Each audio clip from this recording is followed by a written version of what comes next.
Your Honor, if it please the court, I ask the men and women of the jury to look into the eyes of my client, John Rowland, sitting there quietly typing on his itty-bitty typewriter, and ask themselves if he could possibly be guilty Excuse me, counsel. Yes, Your Honor. The man you're pointing at is not your client. He's not? No, he's the court reporter. Oh, okay. Which one is my client?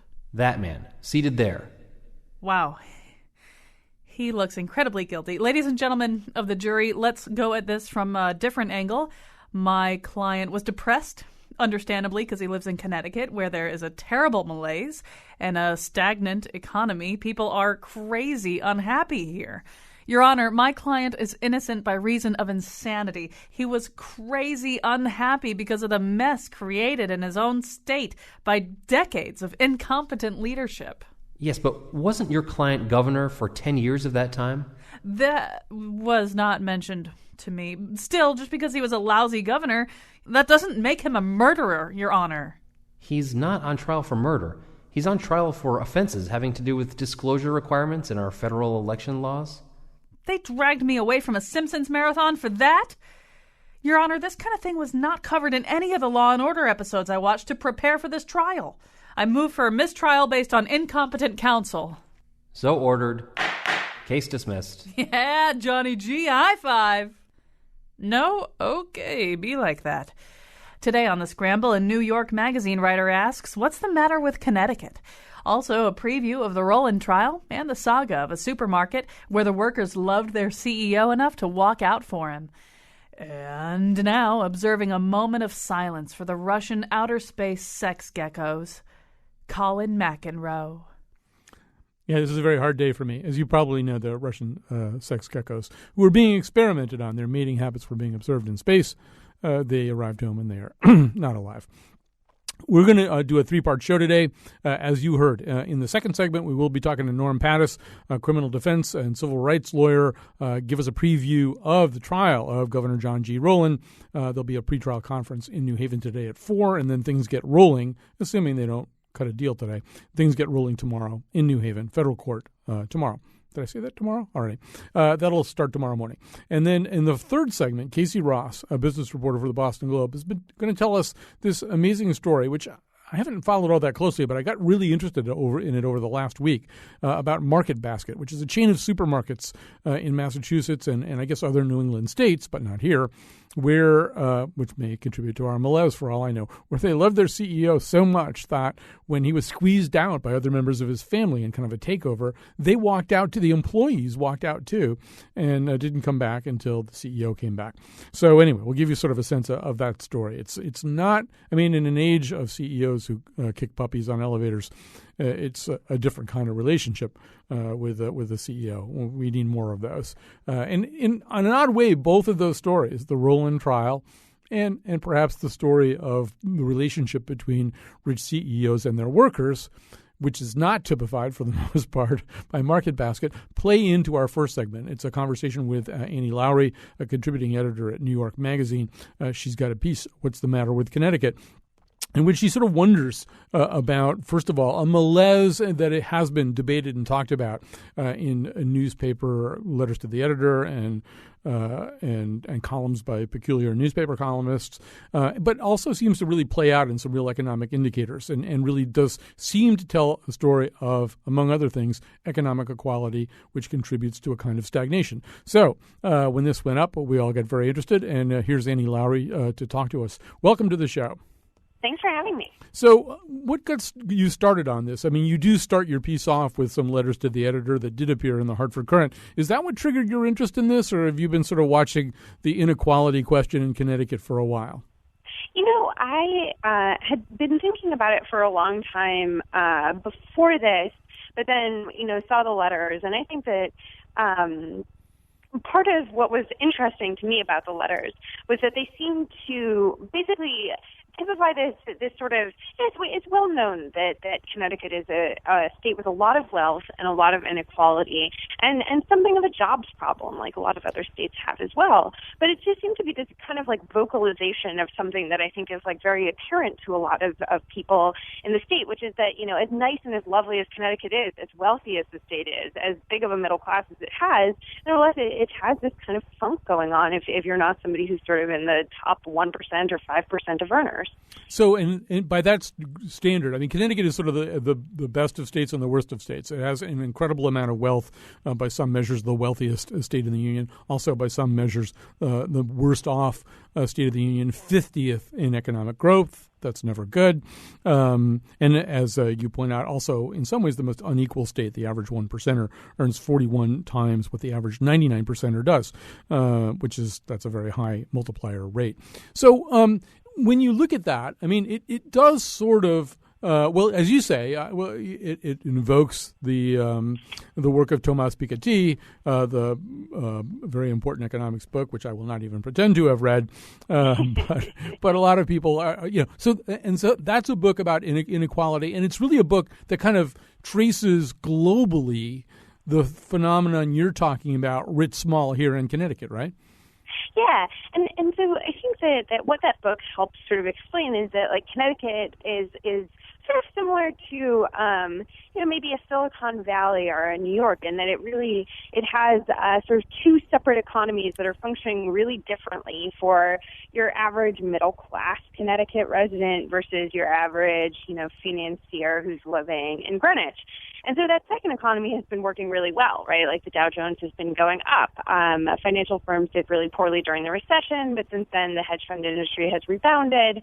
And so if you're somebody who is already wealthy in Connecticut, if you own a lot of property or have a lot of investments, the economy is working just fine for you.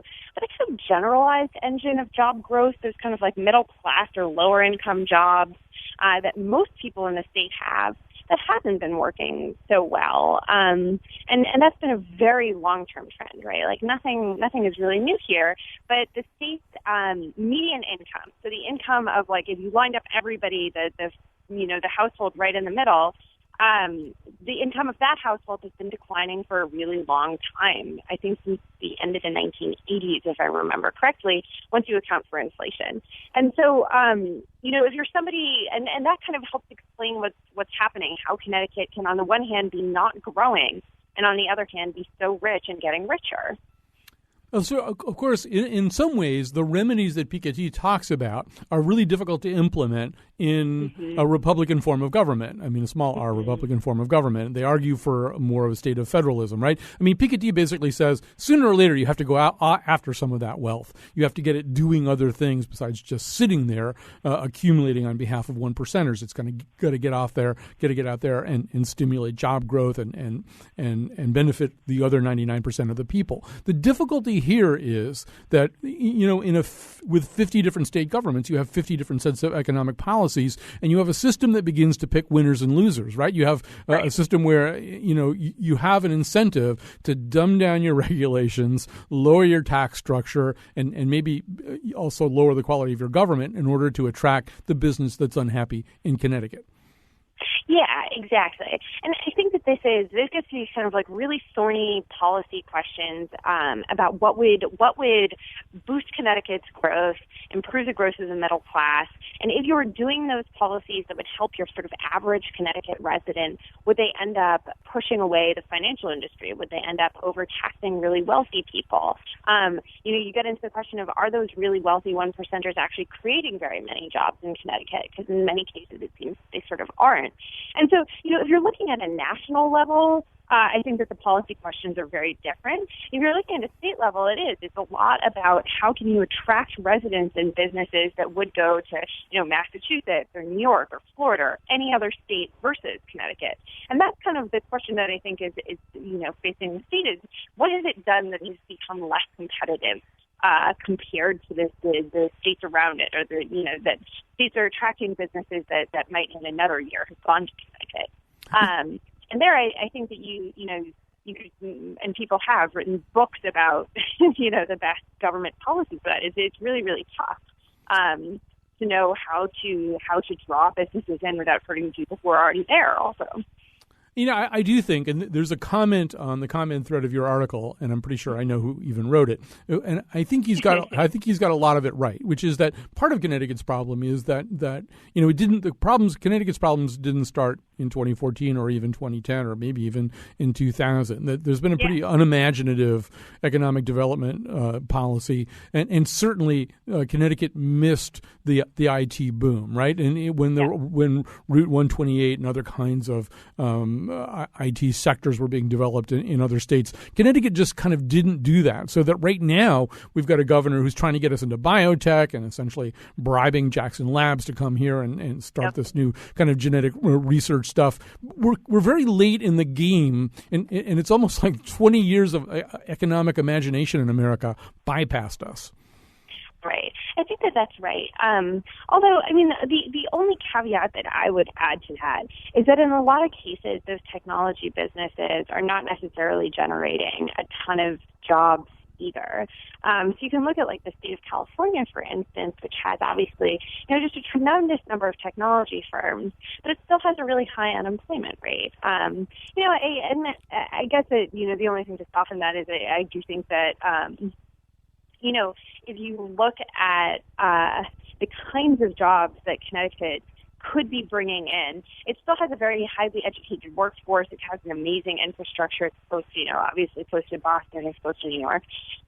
So it could be drawing in those businesses. But, if you look elsewhere in the country at where, like, a lot of job growth is happening, it tends to be in the healthcare industry and education and to a certain extent in oil and gas, even more so than tech. So that's the only thing that I would add to that. But I do think it's true that a lot of places saw a lot of economic vibrancy through the 90s that Connecticut just kind of missed out on, and that includes, Route 128 and includes the Research Triangle down in North Carolina. So I think that that's correct.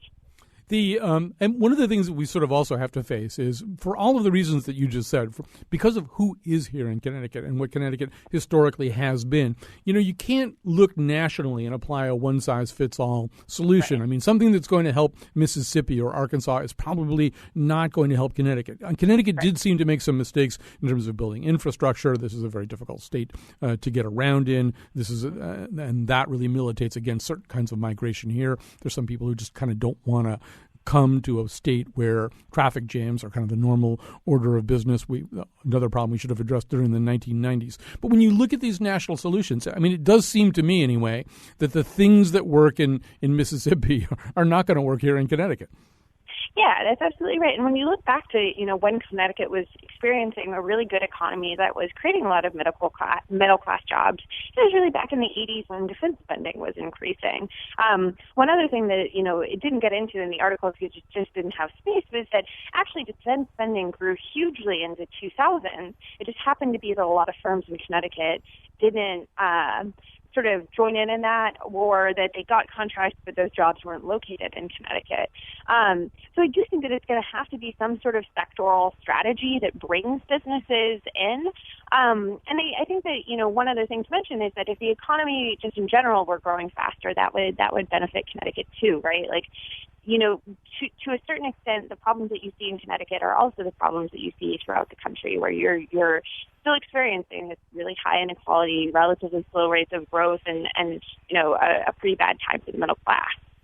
Although the difficulty is, of course, that even in times of economic job growth, I mean, we kind of didn't get the post-2008 rebound. And there is something wrong. I mean, I think everybody now concedes that point. There's something pretty seriously wrong here, and we're in the middle of a gubernatorial election, which is one protracted debate about what it is that we're doing wrong here and whether either one of these men really ultimately has the answers. But you even sort of wonder whether these things are redressable at the level of government. Yeah, you can lower some taxes and change regulation. I wonder if that really is ultimately what determines success or failure of state economies. Yeah, I think that it's really, really hard. I do think that it's really, really hard. The thing is, in Connecticut, you have a lot of problems that one way or another government is going to have to address. They're just necessary for sort of like putting a Band-Aid on, right, and making sure that the taxpayers and the businesses that are there are doing well, whether that's in terms of pensions or just other sort of back issues that you have to deal with. Then creating a growth agenda is kind of a whole new thing. I think that, there are a bunch of facets to this that I didn't have space to talk about in the article. The fact that Connecticut is a state with a relatively high cost of living is a big issue.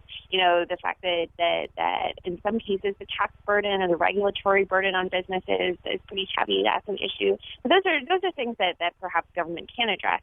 You're right, though, and the whole question of political incompetence is one that you didn't touch in this piece. But obviously, again, you could write another 20 articles about the effect that that's had on Connecticut's economy. Because certainly folks within Connecticut, if you ask what are the reasons for the malaise, that tends to come up there in, the sort of like top 5 list of reasons of what's happening. Well, you're from Connecticut, Annie Lowrey, yeah. and so really also, when we have conversations about Connecticut, it's pretty complicated. I mean, not that every state isn't complicated and kind of multi-tiered, but Connecticut's sort of weird in the sense that there's a conversation that goes on about Fairfield County, essentially a suburb of New York, and an environment in which a whole lot of financial industries either locate or don't locate, and a lot of issues having to do with the financial sector either play out or don't. Then there's the rest. Then there's the rest of the state, but the rest of the state can be divided up a lot of ways too. Certainly, one thing that can be said is that cities have been an engine for economic growth in other places. Austin is probably really great for Texas in a way that New Haven, Bridgeport, and Hartford simply have not been, and apparently cannot be for Connecticut. Once again, I think this is another big question: is will businesses come to a state that doesn't have viable cities? Right. And I think that actually you've seen some of the urban revitalization that you've seen across the country. Even cities, I now live in D.C. D.C., you've had this revitalized urban core. You've seen it even in places like Pittsburgh. You've seen some of that in Connecticut, but certainly not to the extent that you've seen in other places. And I guess, probably the biggest and the best example is New York itself, right, where you've seen this sort of dramatic transformation of downtown. And I think that that's probably an issue. And yeah, Connecticut's geography, as you well know, is a little bit unusual. And its sectoral makeup is a little bit unusual, right? Because you have this financial industry that on the one hand creates a lot of middle-class jobs from, just your bread and butter insurance firms and financial firms. And then, you have these pockets of extraordinary wealth. But, say that we took the kind of hedge funds and private equity funds out of the equation, and just looked at Connecticut without them sort of skewing the numbers, it's really interesting. In that case, Connecticut is not the highest income state per capita, right? Median income in Connecticut is really, a little bit further down the list, whereas average income is at the very top. And once you sort of subtract that out of the equation, you look at a state that is wealthy, is wonderful, has these great schools, has, decent infrastructure, all these other issues. But it's a state that has much more malaise, right, and much slower growth. And to a certain extent, I think that Connecticut's wealth can sort of distort the picture a little bit of what the actual economy is. And so, yeah, again, if you sort of subtract Fairfield County, you're left with a remainder of a state that is, really lovely and has a lot of these great suburbs and a lot of these great cities, but has not, in some cases, revitalized in the same way that other states have. Annie Lowrey, my proposal is that Connecticut be the new Bohemia. Every time I go to New York, it seems like there's sort of less and less space for New York-type people to do the kinds of things that young people went to New York to do. Forget about Manhattan, forget about Brooklyn. Increasingly, young Bohemians are being crowded out of those kinds of places. Yeah. We've got Dumbo. It's in Bridgeport, and it's in New Haven, and it's in Hartford. We got lots of relatively cheap real estate for young artistic people to come. I feel like they've got to come pretty soon. They can't be in New York anymore. It's true, and they'd be really, really close to New York, right? That's, I think, always one of the great benefits of Connecticut is, you're minutes away in some cases from places like Boston and New York, and it's the state has a lot to recommend it. But I'll be really interested to see how new governments sort of tackle this sectoral challenge that we're talking about. Whether it's through like a revitalized arts sector or through, more investments in tech firms or who knows, or whether it's just continuing malaise.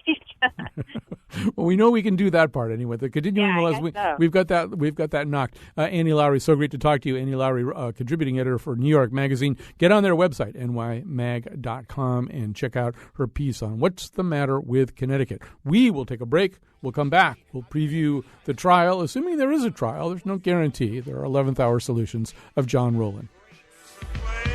CT till I 860-203. One time for the place to be. Blue and white, the Husky CT. One time. Dead in the middle of Middletown, embedded in Middletown. I met this little dime, she's fly. I got word that.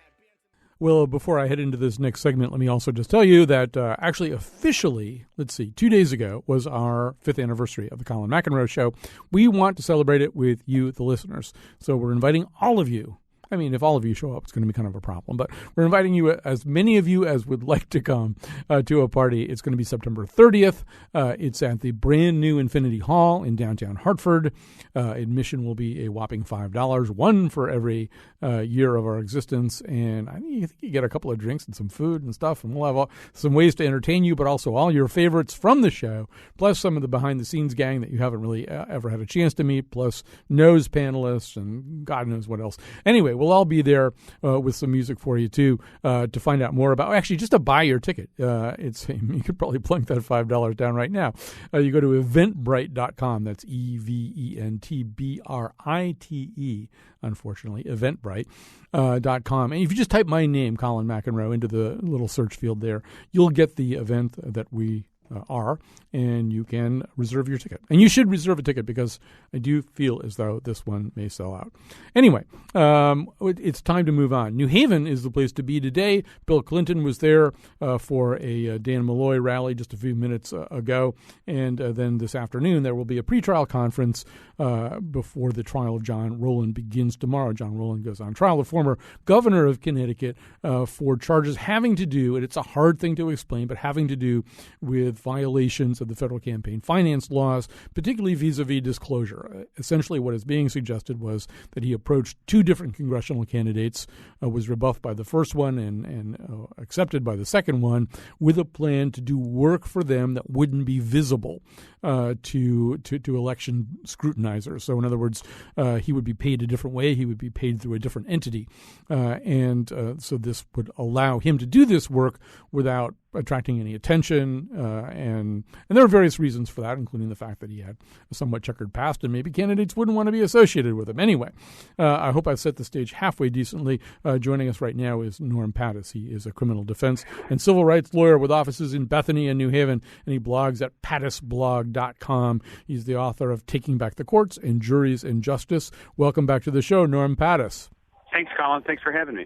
So maybe we could just sort of start with today. There is a pretrial conference today at 4 o'clock. One always does wonder whether there's some kind of possibility for an agreement that would avert a trial. Although so far as it's unfolded, and obviously we don't know everything that's going on, it always looks like a situation where former Governor Rowland does not want to accept any kind of prison time, and that the prosecutors don't want to accept anything that doesn't involve prison time. Fairly hard to reconcile those two circles. Yeah, especially in the federal system. I mean, Rowland has already done federal time. He's got a conviction. Federal courts operate under a complex series of sentencing guidelines.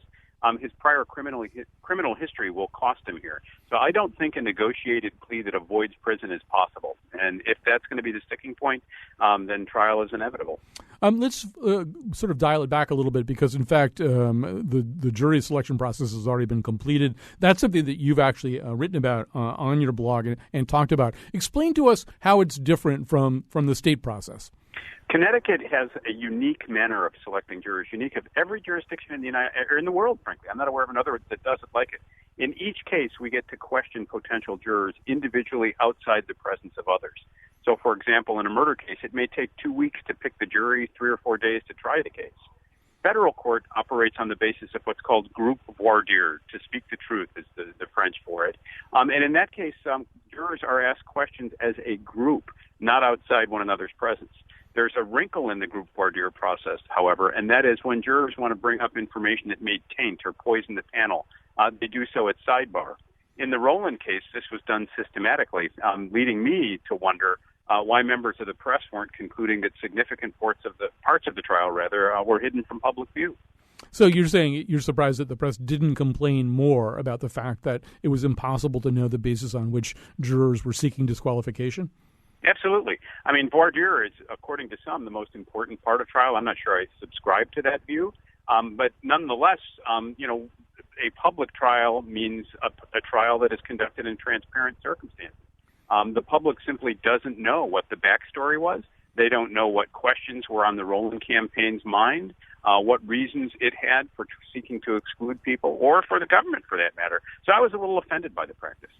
Let's talk about the trial as it's unfolding now. And there has been kind of a new wrinkle here, and this is at least unusual to me. Maybe it happens more than I'm aware, but it appears as though the government, well, it doesn't appear that way. It's been said that the government inadvertently sent some email communications that took place between well, now we have to sort of backtrack a little bit here to explain that Brian Foley is the husband of the candidate for whom John Rowland allegedly did do work in a manner that caused him to be paid in a different and somewhat secretive way, and that Brian Foley and his lawyers were communicating back and forth via email, and those emails were inadvertently shared with John Rowland's defense team. First of all, does this happen a lot by mistake or? Well, I mean, it happens, and here's the process. The government got a warrant for Foley's computer, and it went and seized it and made, I presume, a copy of his hard drive, returning the original to him. Almost immediately after that happened, his lawyers, meaning Mr. Foley's lawyers, informed the government, wait a minute, there are notes between he and I in the computer, and those are privileged under the attorney-client privilege. So the government then created what's called a taint squad, TAINT. Mm-hmm. That is a separate lawyer whose job it was simply to inventory the contents of the computer and segregate out everything that looked as though it could be privileged. Then they would create a privilege log, and the parties could agree or disagree about whether the privileged material what was used by the government. But the purpose of the taint squad is to make sure that the actual prosecutors handling the case don't have access to privileged material. So apparently, in discovery, the government made a copy of the hard drive and sent to Rowland's lawyers privileged letters between Foley and his counsel. And now they seek to preclude or to prevent Mr. Rowland from using these in his defense. I think it's a hugely significant issue because advice of counsel is a complete defense in this part of the country in white-collar criminal cases. And the law there is as follows. If you make a complete and full disclosure to your lawyer of a transaction and your lawyer advises you that it's lawful to engage in it, you cannot be convicted of a crime, even if your lawyer was wrong. So I suspect from Rowland's lawyer's perspective, the question is the following. If Foley's lawyers were telling him this was right, why did he plead guilty? Was it because the feds threatened to go after Foley's wife and this was just a form of federal extortion? And so, federal prosecutors have asked Janet Arterton, the judge, to preclude the use of some of these. The ruling has not been publicized, but what we've been able to learn is that some use has been prohibited and some will be addressed at the time of trial. I suspect these issues will come up again at 4 o'clock this afternoon. And just to sort of make that clear, based on what you're saying, Norm, in other words, the federal government inadvertently shared emails with Rowland's defense team that its own prosecutors were intentionally prevented from seeing. So that Rowland's defense team saw federal evidence that the federal government, because of that taint issue, never wanted its own prosecutors to see. That's right. And, it's an embarrassing sort of issue for the government. I mean, how do you aim this high and seek to strike a foul blow and mismanage elementary data like this? But it happens. And it happened to the government, and so it's a tough issue for Judge Arterton to manage. Clearly, the material is privileged. Foley didn't waive the privilege, and the privilege belongs to Foley. Now, what does the defense do with that material? If its hands are tied on cross-examination, well, they're tied. But it's a tough ruling. The other thing is, I mean, you always have to look at a trial like this one on a whole bunch of different levels. There's what unfolds, assuming there is no deal, what unfolds starting tomorrow, which might or might not lead to a conviction. But obviously, John Rowland's lawyers are playing two different games. They would like to see him exonerated here at this trial. But also, they've spent a lot of time, it seems to me, laying the groundwork for future appeals, where they will have a bunch of different interesting arguments to make. And I suppose you can add this new one to that pile. I think that's right. I mean, and that's what a good trial lawyer does. There are three purposes at any trial. Especially on the criminal defense side. Win if you can. If you can't preserve issues for appeal, that is, object when you see something that looks questionable. But third and most significantly is forcing error. Find an area where two legal doctrines conflict and press the judge into making a decision. In areas that are uncharted or unusual, sometimes judges will simply get it wrong, not through any ill will or lack of intelligence, but just because the law is unsettled. So this error, this business of the government providing material, may or may not serve as ripe appellate fodder, but it's certainly interesting. It seems as though the other narrative that's kind of developing, and it's difficult to know how much Reed Weingarten and Rowland's other defense lawyers are going to use this, but you see it today even in the Hartford Courant story by Ed Mahoney is, most of the time the stuff that we're talking about here, it's really something you probably get fined for or something like that. This isn't Watergate. This isn't even Rowland Gate #1. It isn't anything like that. It's really kind of a nitpicky federal elections law issue. And the only reason that all this stuff is unfolding is that the federal government doesn't feel it got a big enough bite out of Rowland's apple the first time around in 2004, and he actually teed himself up for them very accommodatingly. But on this much smaller scale. What's your reaction to that? I think that's probably right. I mean, at the time the Republic was founded, I'm told there were 4 federal felonies on the statute. Now we've lost track. There are at least 4,400, and the way you mix and match the various offenses with things like conspiracy and accessory, it's a potentially infinite reach. And so criminal defense lawyers complain about something called over-criminalization, meaning when everything's a crime, aren't you giving prosecutors the choice to decide when to prosecute based on reasons extrinsic to the evidence? Now, in Rowland's case, highest public official in the state, a ripe target for an ambitious prosecutor. He's done time. He comes out and he engages in questionable behavior. At some level, he has only himself to thank for this, and someone else may have been fined. But I believe there's also a suspicion among members of the U.S. Attorney's Office that he was less than candid in dealing with them. There are 2 ways to respond to an allegation of wrongdoing. Whoops, I guess you're right. I won't do it again. And another is to, rally around close the door in the government's face and say, in effect, F you. I didn't do anything wrong. I'll see you in court. And Rowland's got a little bit of that latter tendency in him, I think. It must put you in an interesting position because, in a way, you're a defense lawyer, and a lot of the arguments that you just made are, at least prior to your very final statement there, are compelling arguments that really the federal government has this just enormous menu of 4,400 ways to go after you or to put a few things together and go after you. On the other hand, just from your writings and stuff like that, you're very much a crusader for clean government. You want a system that works and works honestly and with integrity and effectively. So, in what mood, Norm Pattis, do you watch a trial like this? Well, I have several reactions. One is a sort of professional resentment. Rowland didn't need to go out of state to find plenty of good talent. There are plenty of people in Connecticut that could have tried it. So there's that. But in terms of the broader issue of government use and abuse of power, I believe we should have jury nullification in the United States. We tie the hands of jurors and we tell them you have to decide only the facts before you and you have to use the law as the judge gives it to you. And then prosecutors are permitted to stand in the court and say, we want to hold, in this case, John Rowland accountable. Who holds the government accountable for the decisions it makes? It's not enough to say we do so by the electoral process. Most of us vote in federally once every couple of years, maybe once every 4 years, and our decisions don't really affect the prosecutorial decisions of line prosecutors. I think jurors should know about the consequences of what they're going to do at trial. I once had a case, it wasn't a federal case, but it was a murder case where a young man shot somebody else over a girl in the presence of some witnesses. And there was very, very little doubt that the young man shot to kill. When he was sentenced, a juror wrote to me, outraged, saying, why didn't you tell us what would happen? The boy was sentenced to 45 years. I said, because the law wouldn't let me. So I think we have systemic moral failures at the trial level. We let the government posture in the language of accountability, but no one holds the government accountable. I think jurors should know and be able to question the government about its motives, just in the same way that the government questions defense witnesses about their motives. But we don't permit it, and that's a shortcoming in the system.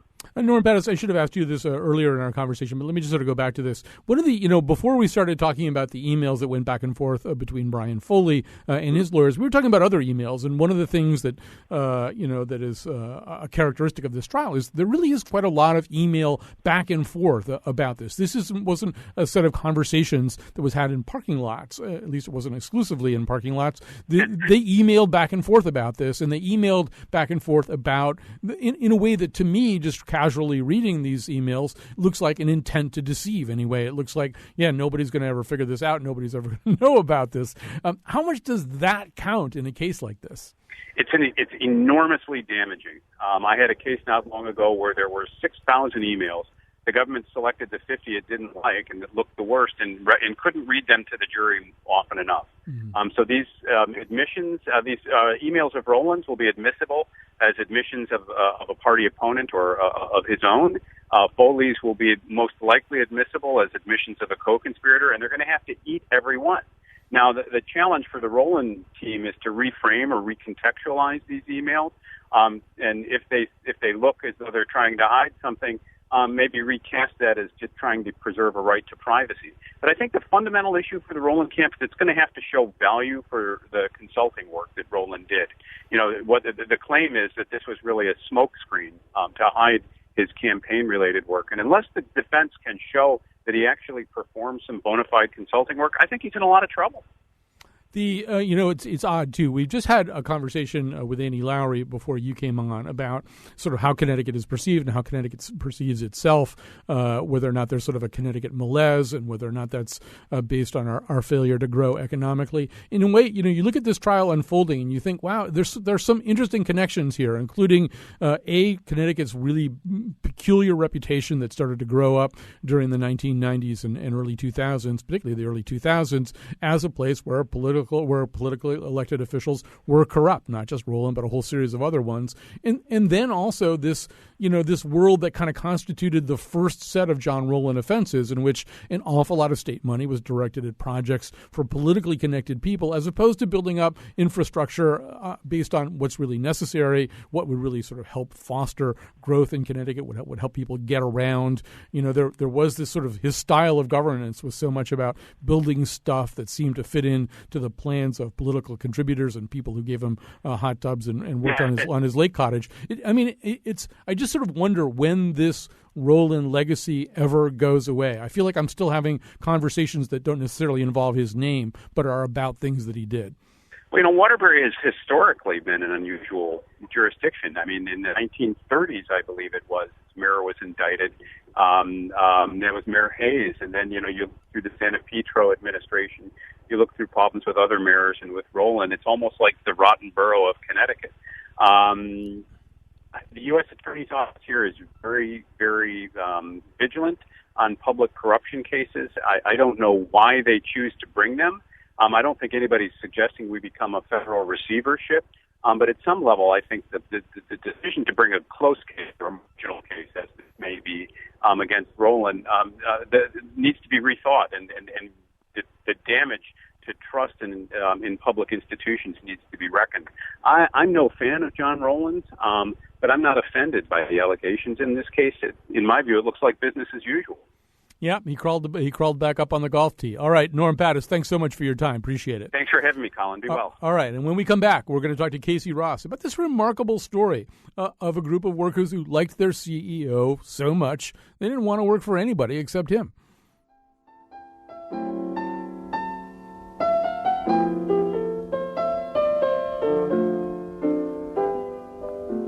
This is so nice. It must be illegal meeting you once more. Feeling so good, it could be against the law.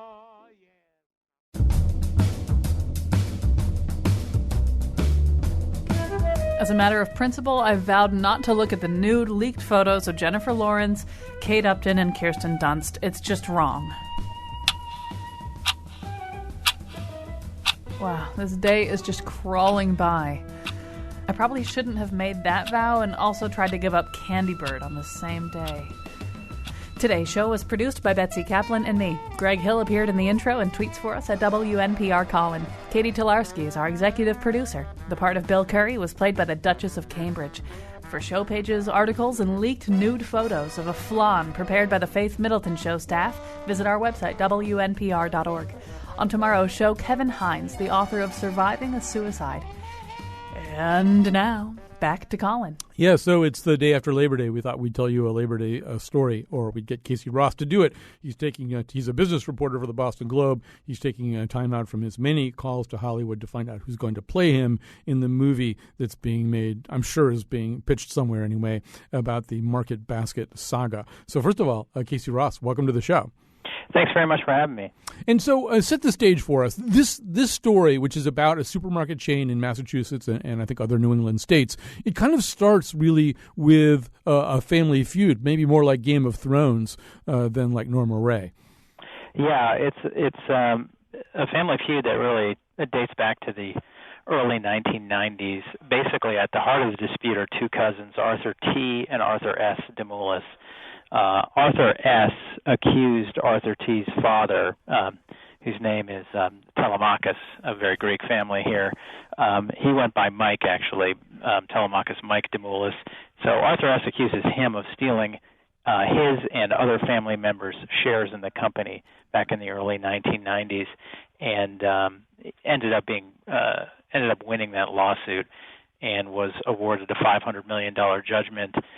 And the result of that judgment was essentially to create sort of a Treaty of Versailles type of arrangement whereby the company was split between the two warring factions of the family, one faction controlled by Arthur S., the other faction controlled by Arthur T., and they have been fighting over the company ever since.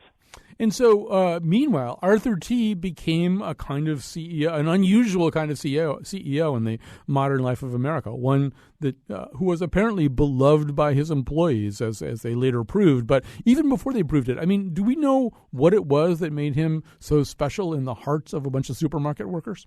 Yeah, I mean, Arthur T. really is sort of a throwback to a different era where, an era more characterized by defined benefit pension plans where if you're an employee, you put your time in with the company, then at the end of your service, at the end of your 30 or 40 years, then you have a defined benefit payment waiting for you. And he has continued to manage the company that way. They have a profit-sharing plan which is funded to the tune of $550 million every year. They put in 20% of the profits, and people that work for the deli counter or in various positions throughout the chain can retire after 30 years working a relatively lower skilled job and have $1 million waiting for them in a retirement account. He also issues regular quarterly bonuses.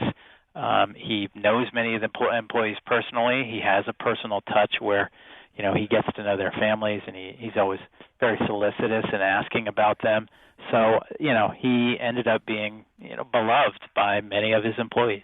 Yeah, you've just proved he's completely unfit to run a big American company in 2014. He's a decent human being. Absolutely. And so he did eventually get moved out. And explain how the workers reacted to that. Well, first you just saw a kind of shock, although I think that a lot of the workforce was, they were obviously very aware of the family feud and aware that eventuality could happen because Arthur S. Gained control of the board about a year ago, and he had been going through this national search potentially for replacements. So the employees are first shocked and then outraged and then quickly decide, okay, we're not working for this company under Arthur S. or anybody else who would replace Arthur T. And so they essentially shut down the company entirely. They don't show up to stores, they don't buy products, they don't accept any produce that's coming into their warehouses. Really kind of a crisis situation for the company where they just completely shut it down. And so how did this get resolved? We know that just reading the news that Arthur T. is back in the saddle, although apparently all the problems are far from solved. But in what way did this initial resolution come about? Well, Arthur T. had approached Arthur S. about buying his shares of the company, basically buying him out of the company. And so he offered to do that for about $1.5 billion. The market value of the company is about $3.2 million. And so they went through this, kind of dance for many weeks over the potential sale of the company. Eventually, finally did agree to a deal. $1.64 billion. Arthur T. buys the shares of his cousin, Arthur S., and several other family members on Arthur S.'s side of the Demoulas family. And so what we've got here now also is a company that you say has had ground to a standstill. So many workers had walked out as to effectively shut down the company in virtually every sector of the company. Just the work was not getting done, ranging from stocking the shelves to just sort of the behind-the-scenes paperwork that's necessary to keep a company going. So one of the things they're finding out, I gather, today is how it's like they're almost putting resuscitation paddles on a body that's been lying inert for a while. How quick can you jumpstart the heart of a supermarket chain? Yeah, they are trying to do that very quickly, and obviously when you go through a period like that and you're not, paying invoices and you're not accepting product from vendors who rely on you, that's going to strain those relationships. It's going to make it difficult for a lot of your suppliers to survive, so they're trying to rebuild those relationships, re-sign contracts. It is taking some time to get things up to perfect working order, but it's been kind of remarkable, the pace of it. A lot of the shelves are already restocked. I don't think they're quite as plentifully stocked as they were before, but they're getting there.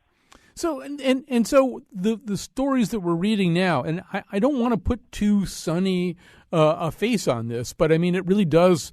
It is like some kind of movie that's going to star Brad Pitt or something. We've got these workers running around high-fiving one another because they actually did this thing, and stories of delivery guys who show up with the first load of potatoes, and the workers go nuts and start high-fiving the guy driving the truck. And there's, I mean, is this as happy a story as it appears to be, or is there kind of a darker shadow lying over it? Well, there's darker shadows everywhere. I think this story sort of defies any sort of maudlin Disney type of treatment. There are strains of that. There are aspects of that story that are true. I mean, this was an extraordinary worker revolt that did help resolve this situation, and in the end of the day, the CEO has returned and the workers get what they want. But it is a more complicated picture in that to do that, this company had to take on an awful lot of debt. So it becomes more difficult for the Arthur T of old to be the Arthur T of present, owning this company, which is now more than $1 billion in debt. How do you continue to make the profit-sharing plan contribution to employees? How do you continue to keep the low prices that customers have valued over the years? That's Market Basket's niche in the marketplace. It's why it's so popular, is that it's less expensive than most conventional supermarkets. So he's got to figure out a way now to preserve that business model. That's a question going forward. He said he's not going to change it, but there are financial realities. The other part of this is, I mean, this is sort of done on a non-union basis. It was done sort of collectively without there being kind of a collective bargaining entity, as I understand it. But that meant there were fewer rules in terms of who does or doesn't do what. But now, apparently, one of the other things that has to happen is a kind of reconciling of two different groups: people who walked out on behalf of this CEO and people who stayed there and kept the company kind of sort of on life support until everybody got back. So how does that happen?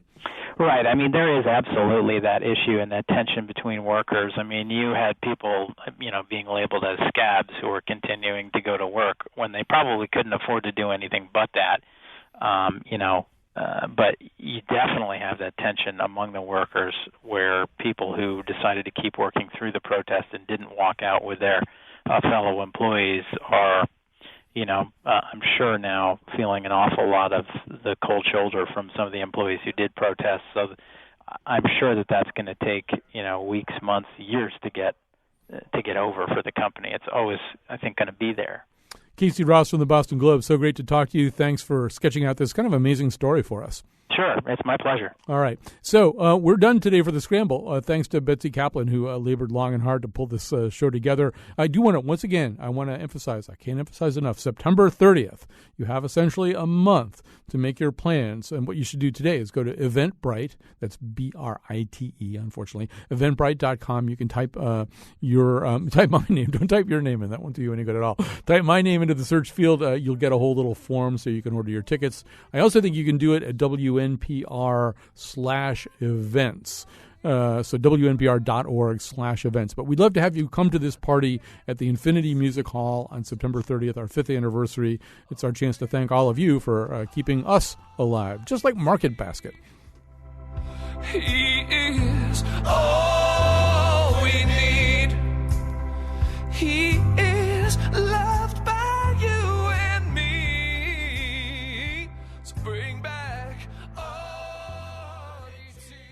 Kion, did you hear? You're one of the celebrities that had their nude photos leaked. Are you upset or? I'm a celebrity?